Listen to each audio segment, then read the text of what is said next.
Hey everyone, Felipe here. Welcome to another Tower Saviors card review video. In this video, I'll be taking a look at the new jackpot card, Vulpine Clergy Abe Satoru.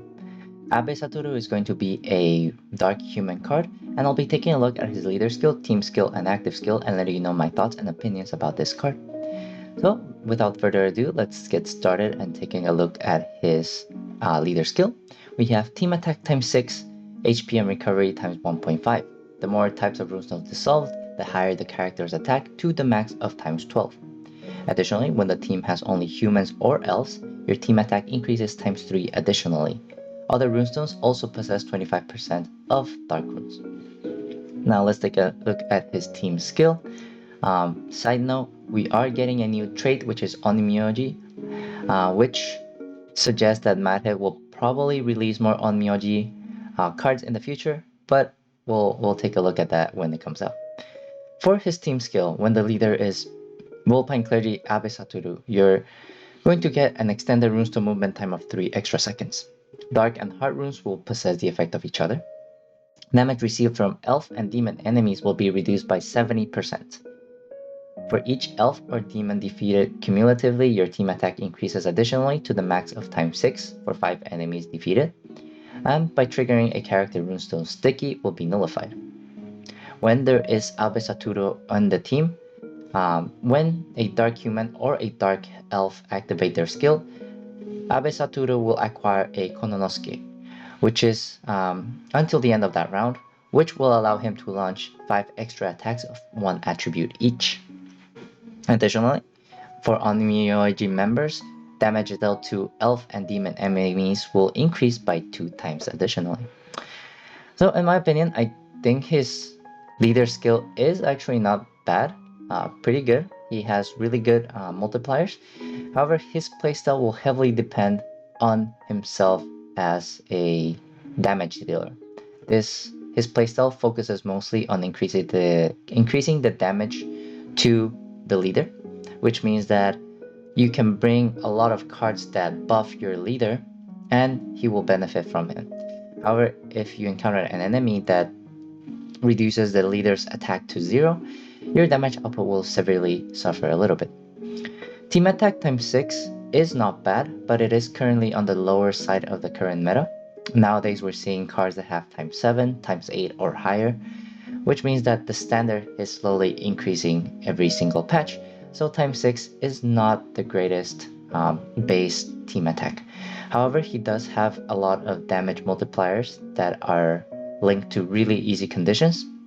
The first one is a character increase of times 12 by just dissolving runes. If you dissolve all 6 types of runestones, you get a times 12, and presumably because there's 6 types of runes, each type will increase your attack by times 2, which is honestly not hard, and on average you could probably see a times 8 or a times 10 damage increase from this leader skill alone.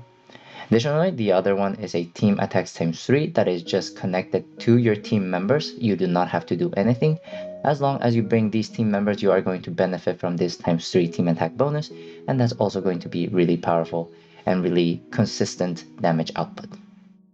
In terms of team skills, you don't have that many universal damage output increases or shield breaking potentials. However, if you are fighting specifically against demons and elves, you are going to have a really big advantage because you get reduced damage. You have damage reduction of minus 70%, and that's going to help your survivability.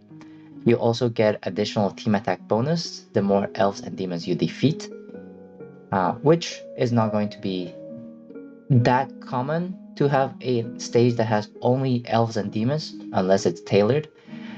But if you encounter a lot of elf and demon enemies, Abe Satoru has a really good potential to reach really high numbers because you might get a times 6 attack bonus just from that. If we have a round with 3 trash mobs that are all elves or all demons, then that is a free times 3 attack bonus for you to just have fun for the rest of the round. However, if you do not encounter any elves or demons, then you don't benefit from this, which is why I say this team skill is going to be a little bit situational in whether the stage has elves and demons or not. Additionally, when there is a dark human or a dark elf that activate their skills, Abe Satoru will be able to launch one attack of each attribute, and that in the current meta is going to be really powerful, especially if you encounter enemies that have the 5 attribute attack shield.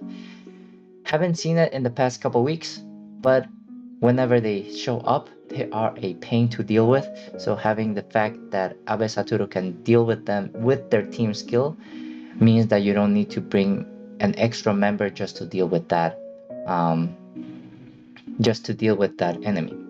The only bad side is that since Abe Satoru is the main damage dealer of the team, once you launch all your 5 attacks, you might not deal enough damage unless you rely on your ally if you're also running a dual Abe Satoru team, since the ally will also benefit from the times 12 attack bonus since it has their own leader skill as well. But yeah, all Myoji members will deal extra damage to elf and demon enemies. This is just a nice bonus. Again, if the stage does not have elf or demons, it is basically an useless buff since you don't benefit from that at all. However, overall, I do think Abe Satoru is going to be a really good leader. His attack multipliers are not linked to any conditions, which means that you're going to be able to benefit from them consistently throughout the stage. However, I do think times 6 is a little bit low. A times 7 would have probably made him a little bit more viable. And he will struggle a little bit with more endgame stages like Nightmare stages and Hard Ultimate stages, because his damage output is going to be really focused on only the leader, and you might not be able to deal enough damage. Plus, there aren't that much shield breaking potentials inbuilt into his leader skill and team skill.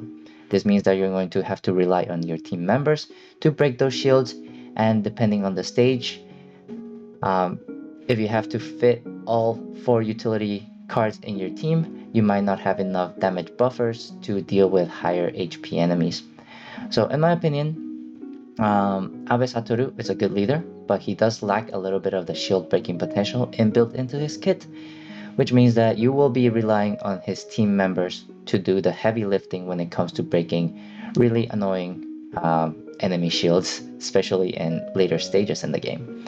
You do ignore sticky, which is nice, but you have to trigger a character runestone, which is just a nice bonus to have in my opinion.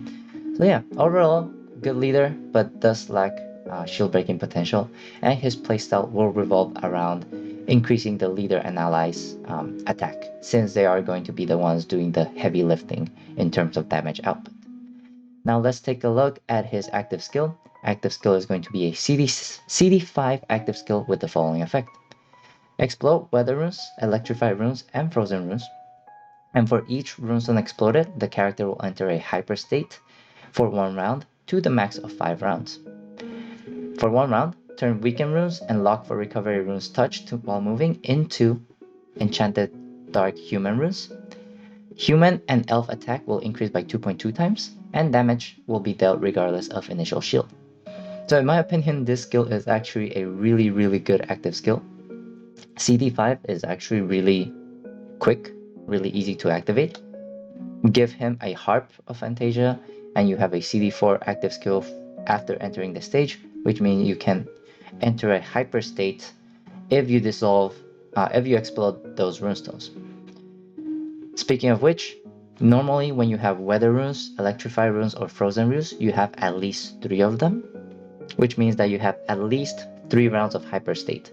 And for Abe Satoru, this is going to be a really nice damage increase, since you have your times 12 self-character increase plus your hyper state, which will give you an additional times 2 attack bonus for it.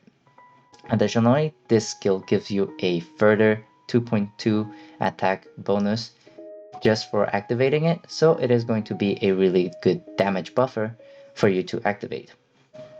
But yeah, You also counter weaken runes and lock for recovery runes, explode, weathered, electrified, and frozen. So basically you are getting rid of a lot of board debuffs. You still don't get rid of many shields. You get rid of initial shield, but you don't get rid of puzzle shield, stealth shield, and other annoying shields. You might also not be able to break enchanted shields unless you specifically um, yeah, unless you specifically have an enchanted rune already on the board, because if you don't have weakened or lock for recovery runes, you are not able to get these enchanted human dark runes. So again, not enough shield breaking potential. However, he does have a lot of self attack increase, skill CD5, really fast and really good active skill.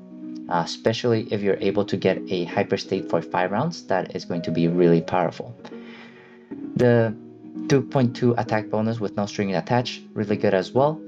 In addition to your hyperstate, and the fact that you can break initial shield really synergizes well with his leader skill.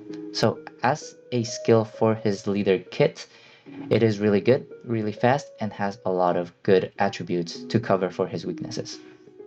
As a member, I do think it is going to be useful to get rid of these specific board debuffs. However, because in different teams he might not be the one doing the heavy lifting, the hyperstate is going to be less significant, since having the hyperstate for just one character isn't going to be that great. However, you do get a benefit of 2.2 attack bonus for humans and elves. Again, if your team does not have just human and elves, you might be better off slotting at another damage booster that is more universal rather than Abe Satoru. So in my opinion, his active skill is really good for his kit. As a member, it is still useful, but there are some other cards in the game that are able to replace him as well. But yeah, overall, not a bad active skill, and definitely not a bad card. So overall, I do think he is a good leader. His playstyle does revolve a little bit more in buffing himself. So we're dealing about like an Omadio kind of thing. Not to that extent, but we are dealing with a character that likes to buff himself, the leader and ally, rather than relying on the team members to do the heavy lifting. So for your team members, you can bring leader support, ally support, shield breakers, and utility cards for a Satoru team. His active skill is pretty good, but for his leader kit, it's really good. As a member, I do believe there are many other cards in the game that can replace him. Something I did not touch upon is that he is going to struggle a little bit, potentially with Runestone Drought, since your only attacking runes are going to be Dark Runes and Heart Runes. Actually, no, never mind. You have Runestone Possession, 25% the effect of Dark Runes, so that will satisfy or guarantee you to have attacking runes every round, which is going to be really powerful Abe Satoru. So ignore the Runestone Drought thing. He does not suffer from Runestone Drought. And you're going to be able to launch attacks every round. However, he will really shine if you encounter a stage that only has elves or demons, or at the very least have a good amount of elf and demons so you can get an additional damage multiplier stack. If you don't, then he might just be a regular leader. And again, Dark Attribute has already really good leaders in the game anyways. But yeah, his playstyle does revolve around elf and humans, so definitely running those. However, dark elves and dark humans, we have a really good pool of them and really good utility in them, so definitely not a shortage of good team members for Abe Satoru. So in my opinion, he is a good leader with a flexible team building pool, has good damage multipliers, but he does not have shield breaking potentials, and it's a little bit situational for him to be super busted, but in general he will be a regular leader. I do think he is going to struggle a little bit more with endgame content, but usually nightmare stages are really a struggle anyways, so what's new? In terms of active skill, I do think it's a good active skill to have. CD5 is really fast. It really complements Abe Satoru's playstyle. But as a member in other teams and in future teams, I think there is going to be other options that you can use that are less situational than Abe Satoru's. But yeah, overall, that's all I wanted to say about this card. Please let me know in the comments if I said anything wrong or if I missed anything. And as always, stay tuned on my YouTube channel for more Tower of Saviors content. For now, stay safe, stay healthy, and I will see you next time. Bye everyone!